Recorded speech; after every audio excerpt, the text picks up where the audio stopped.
All right, this tip of the week is specially for Carolyn. She's one of my subscribers, longtime follower. She specifically asked me if I could show my position or rider's position in a rollback in particular and in detail. So I'm gonna show you where my hand is, where my body is, meaning head, legs as well.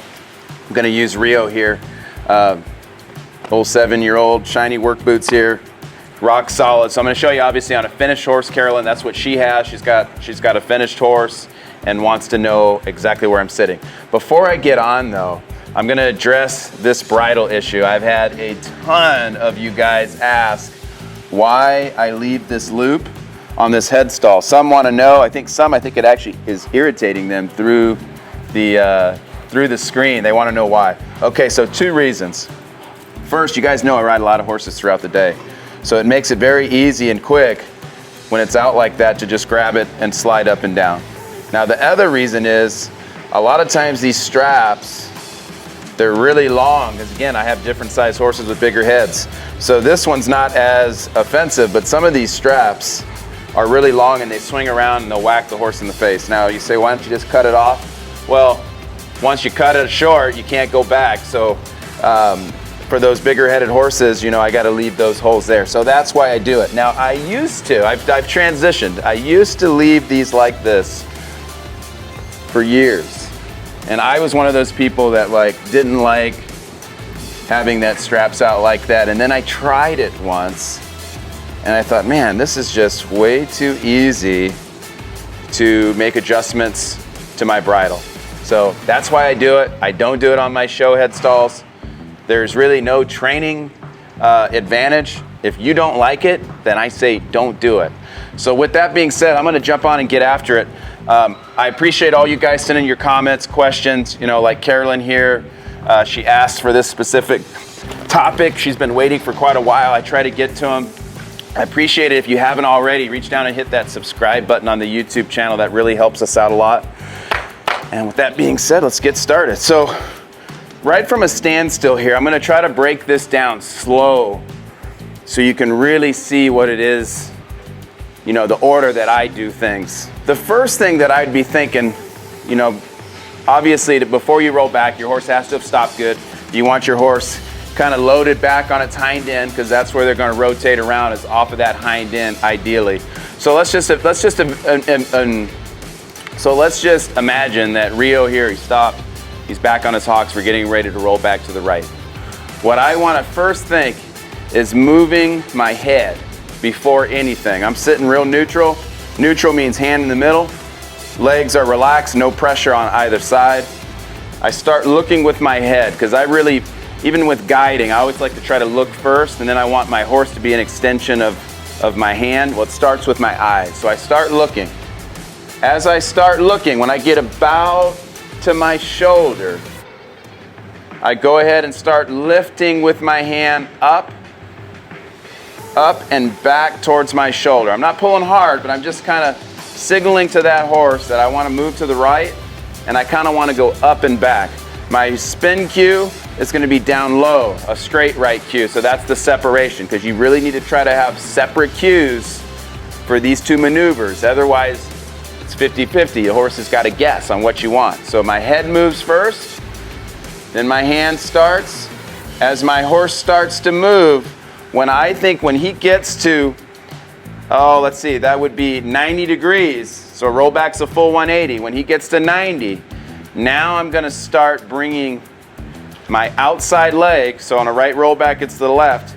I'm gonna squeeze that leg on, my hand's still in the same place.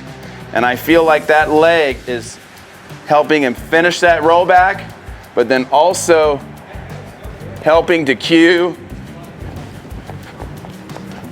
for that right lead departure out. Okay, now the common mistake I see is we get in a hurry and we use the leg before we've initiated the turn. Then your horse jumps out. Or we're too quick with our hand, which that's the one that I sometimes do because I'm trying to snap through so fast I go a little quick. So let me show you that again.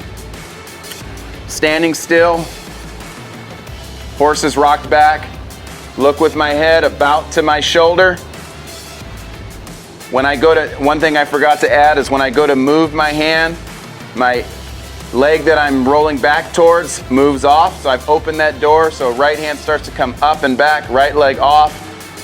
When I get to 90 degrees, my left leg comes to slam the door shut, is what I call it, finish the rollback, and then simultaneously lope off. Now, we're not getting into the training aspect. You say, well, what if some of that stuff doesn't work?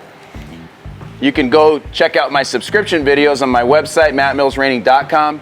Go to the subscriber video page. I have a ton of videos on rollbacks on what happens if it doesn't work. Right now I'm showing you what buttons to push. Let me show you that one more time with Rio in slow motion here. Sitting square, I'm not leaning, guys. Don't use your weight to try to throw them around. That's another thing that I always have to keep, I have to be mindful of myself to stay centered. Okay, look to the right, look over my shoulder, to my shoulder. Lift my hand, open the door with that inside leg. When I get to 180, I start pushing, putting pressure on with that outside leg, which finishes the rollback and also gets them to lope off. Oh, okay, let me show you this full speed now. Now, when I say full speed, that doesn't mean fast rollback. To me, when a rollback is done properly, if it's nice and tight, it doesn't necessarily, or I guess I should say my best rollbacks sometimes don't feel like the fastest ones. The most efficient rollback, they pick up, they come right through, and then they go. Now, if you can add a little more speed with your voice, but that's not necessary. And I would encourage you first, just get a clean, solid rollback so you don't take away from that stop. You have a +1 stop or a +1/2 stop. Then you have a really bad rollback, that could cost your score. So at the bare minimum, I want to at least hold what I got. So let me show you here. Rock Rio back, he's loaded up on his hocks there, turn. Look, squeeze, just like that. So I think that's a pretty simple, easy, methodical way to approach that rollback.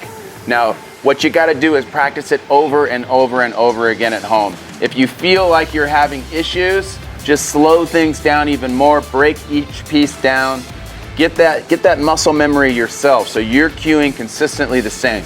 You can't expect a consistent response out of your horse if you're not giving them a consistent cue. Again, I appreciate all you guys watching. I love all the comments, appreciate the positivity. Trying to help out as many people as we can. And again, send those questions. Check us out on Instagram also. We just had a brand new photo shoot done, so we're getting a ton of new photos of a lot of the new young horses coming up, Blondie, Big, Max, Champ, all of those horses that you guys have seen in a lot of these videos. We've got some really cool shots. So love it if you went and checked us out over there and gave us a follow.